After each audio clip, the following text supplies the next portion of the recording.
Hello all.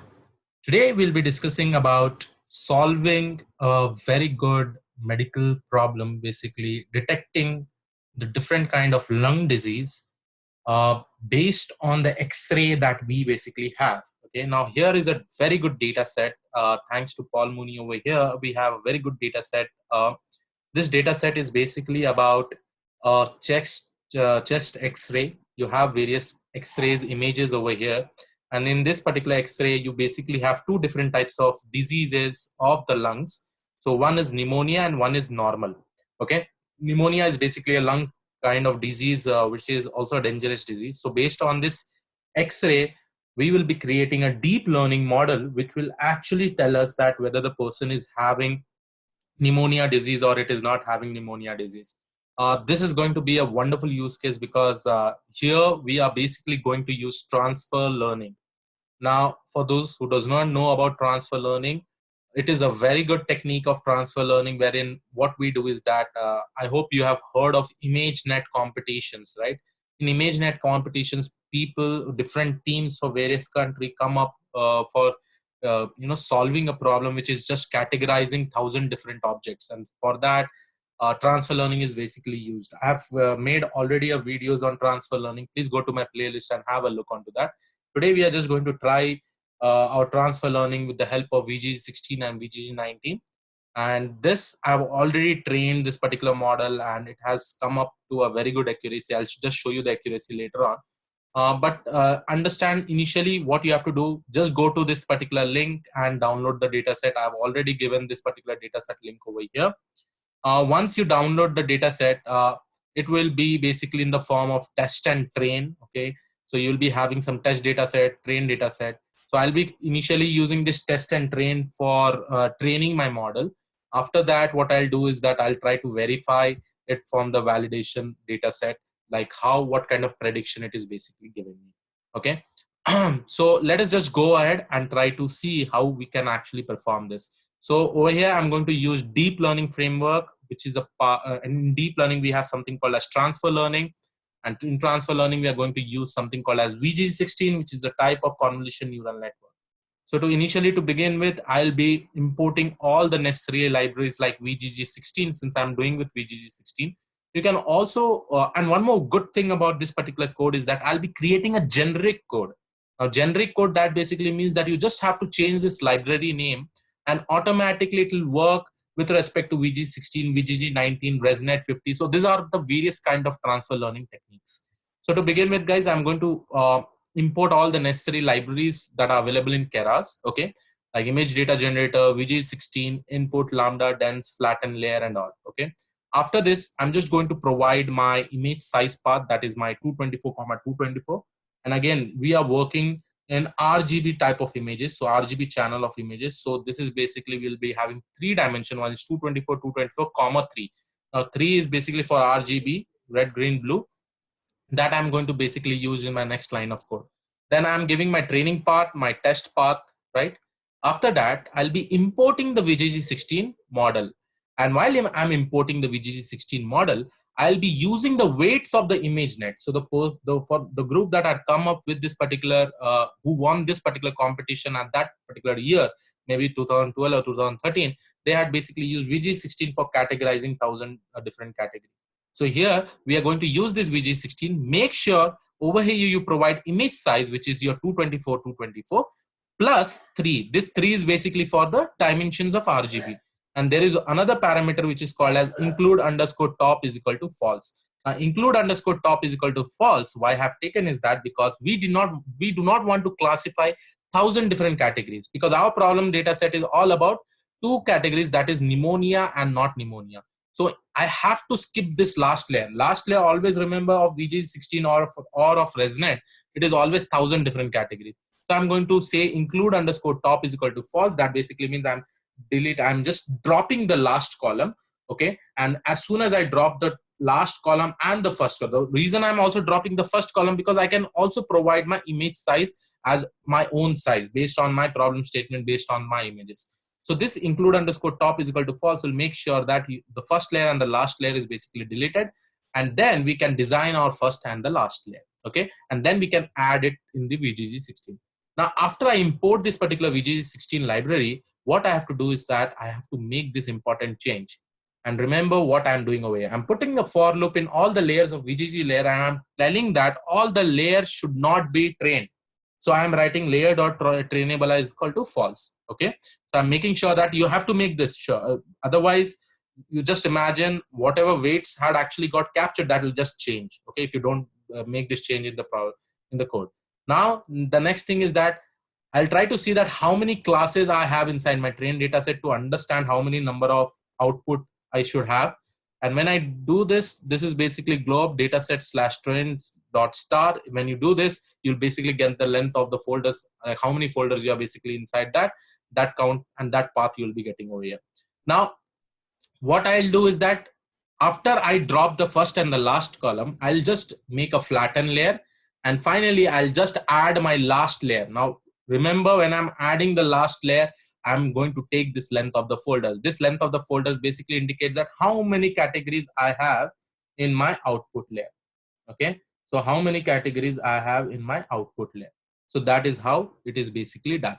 Now, this basically adds up to output categories since I have two outputs, and I'm going to use an activation function of softmax. After that, I'm going to combine the VGG input and the output prediction, and this all together will create a model. So when you just write model.summary, you can see all the summaries. Observe the last layer. It is just having two output categories. Again, guys, if you are feeling confused, just download this particular code from the GitHub. Okay. Once you get it from the GitHub, it will be very, very clear, very, very easy to understand. Okay. Just go line by line through all the code. Okay. And that particular GitHub URL will be present in the description of this particular video. After that, what I'm doing is that I'm going to compile this. Okay. I'm going to compile this by using Atom Optimizer and accuracy, and then applying category cross entropy. Okay. Now, the next thing is that after compiling, I have to upload the data set. Now, here is how we upload the data set in Keras. I'm going to use image data generator, and in this, I'm going to use rescaling. I'm going to use some zoom ranging, horizontal flipping. This is just for creating some more additional data set so that it will help us for our training purpose. Okay. Similarly, with the help of test data set, I don't want to make or create more additional data for test data set, because that is the data set I have to check with respect to the accuracy. I don't want that. After that, what you do is that I will be inserting some images like by using flow from directory. Okay. So from the training data, I'm going to put a target size while training, and the batch size should be 32. So at once 32 images will be given for training, and the class mode that will basically be used is for categorical. Now you can see that as soon as I execute it, you will find how many images are basically present in the two classes. Similarly, in this particular case. Okay. After that, okay, let me just go down. Then similarly, I do for the test data set, what I have done for the training data set. And finally, I called my fit generator. Now, as soon as I call this, you can see that the epochs have started. Okay. And this particular, and I've just done it for 5 epochs. Now see, when I want to run it, I'll basically use a fit generator. And after using a fit generator, I'll give you a training data set. And whatever data set is my validation data, that is basically my test data. And then how many epochs I'm going to run it for, steps per epoch. Now you can see that the epochs have already started. Okay. So this is going to take time. It will not happen that quickly, because you require little bit high processor. Or basically, you can, if you try to execute in Google Colab, this will work. This will try to get executed in 20 to 25 minutes, because 5,000 images are there, and VG16 is quite a bigger layer. Okay. Now you can see that I'm still in my second iteration in my first epoch itself, and you can see the accuracy is actually increasing. I've done this training already, and my model is basically created. Let me just show you how my training loss, everything looks like. Okay, I'm just going to zoom in. So this is basically my whole architecture of the model. Then what I've done is that I have basically run this whole code in my in the GPU. So I'm going to show you the results of that. In the first epoch, you could see that the validation accuracy was 81%, and the accuracy was 92%. Just imagine, in the first epoch itself, you had accuracy of 92.16. Okay, and the second epoch it is increasing, third it is increasing, and fourth, fifth it is increasing. Now finally, I see a training accuracy of 96% and a validation accuracy of 83%. This basically says that it is not a kind of overfitting or underfitting problem. It cannot be overfitting also, because my validation accuracy has also been increasing. Okay, and this is how the accuracy is basically done. And what we can do is that now, once my model is created, right? Once my model is created, I have basically created a model file for this. So let us just go and execute that particular model file till that the training is done. Again, the training is done. I do not have to run this. But in your case, please do run this whole code. Okay. In Google Colab also, you can run it. Execute that particular file. It will take you 30 minutes to execute this whole code, considering the data set. Okay. Now, after that, once my model is created, how do I check for the validation data that I had over here? So this was also my validation data that I had, right? For this also, I should verify. You can just verify by you writing another line of code. Now see this, in this particular data set, what I have done is that I am trying to load the model that I have created. See, this is the model that I have, and this particular model is stored away. Yeah, model VGG19.h5. Okay. This particular model, I can load it. Okay. After loading it, I can read an image and I can check what output it is basically given from this model.predict. Okay. So I'm going to execute this whole line, and let me first load till here. Okay. So it has been loaded. It is using the TensorFlow in the backend, and it will work perfectly fine. You just see this. Okay. Now, after that, I'll just go inside the validation. From the pneumonia section, I am just picking up one of the images, that is person 1946 underscore bacteria underscore 4874.jpg. And here is the image. And we know from this particular validation data that this belongs to a pneumonia category. But will my model say the same result? That is the main thing we need to understand. So let us just load the image. First of all, I have loaded the image. After loading, I'll convert this into an array. Then I'll expand the dimension. This is how it is done for in the case of images. Then I'll pre-process the input. And finally, I will be predicting the classes. Now, while I'm predicting the classes, guys, I will be getting an array of 2 values. The 0 value basically indicates that the person is not having pneumonia. Because how do we get to know that the first category does not belong to pneumonia? Just go to the file explorer. Here you have 2 folders, normal and pneumonia. The first folder is basically normal. So my first value basically indicates about the normal. The second value is basically pneumonia. My second value basically indicates about the pneumonia. Okay. So this particular one value basically says that this particular image is a pneumonia. Okay. And that is how perfectly it has said. Okay. Let us try some other data set after this. I'll just go and write and see whether we are getting some error also, and what kind of error we are getting. Okay. Again, I'm giving a pneumonia image, and let's see what will be the output that I'll be getting. So if I go to my classes, okay, here also it is giving us pneumonia. Now I will just go and check whether we are getting any errors also. So I'll just take a normal image. Normal image, I'll just copy this.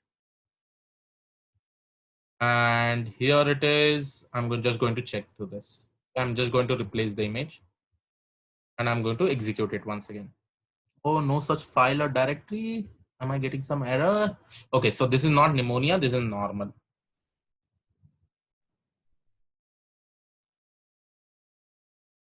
So here it is. I have my classes. Now you can see that first it is saying that it is not normal. So the value of 1 is coming in over here. So I hope you like this particular video, guys. I'll be uploading this in the GitHub. Please make sure you download it. If you have not subscribed my channel, please do subscribe it. Try to share with all your friends, like, subscribe, comment. I'll see you all in the next video. Have a great day ahead. Never give up, keep on learning. I'll see you all in the next video. God bless you all. Thank you.